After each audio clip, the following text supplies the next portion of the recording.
So we shouldn't be mesmerized by the notion that, well, if he allows us into 8 presidential sites, isn't that satisfactory? The answer is no.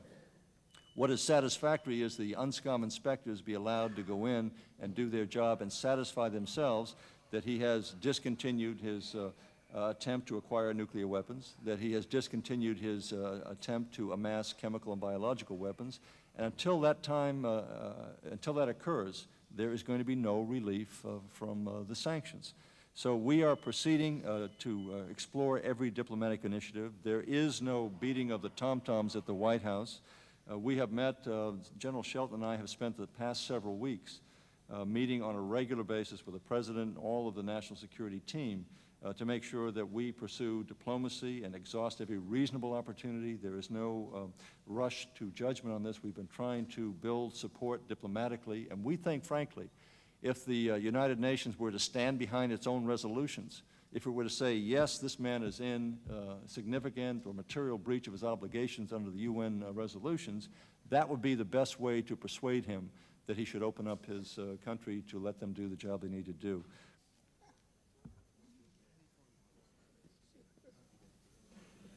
With respect to the Olympics, we have set no timeline. We have not taken into account external events.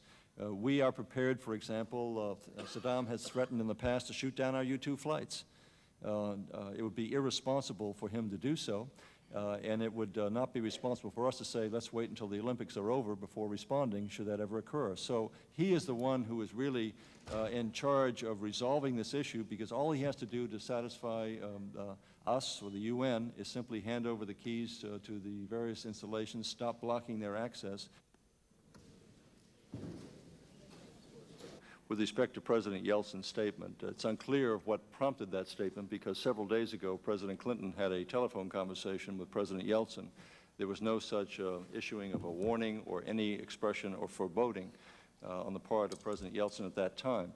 Since the time he had made the statement, there has been some attempt to clarify exactly in what context he made it, and apparently, and again this is speculation, but there were news reports emanating perhaps from Arab countries, perhaps from this country, I'm not sure, that we had contemplated deploying or employing nuclear weapons against Iraq.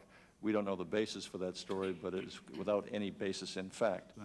So overall, we're doing well, we're meeting it, but there are some challenges there, as the Secretary mentioned, and some